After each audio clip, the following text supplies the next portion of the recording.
Are you tired of wrestling with complex diagram tools just to get your ideas down, wasting precious time on formatting instead of thinking? In 2026, we expect our AI tools to handle the heavy lifting, and that's exactly the promise of mymap.ai.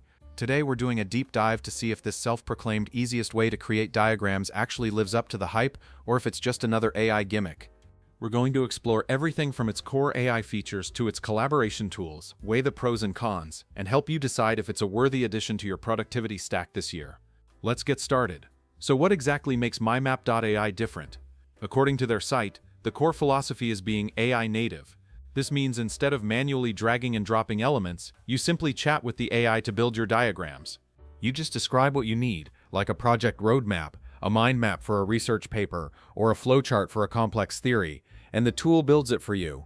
This is a massive shift from traditional tools like Visio or even Lucidchart, aiming to remove the friction between having an idea and visualizing it.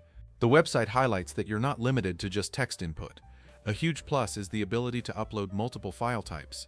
Imagine pasting a URL, and the AI pulls out all the relevant information to start building your map, or uploading your lecture notes and research papers, which the AI then analyzes to create visual connections between catch concepts.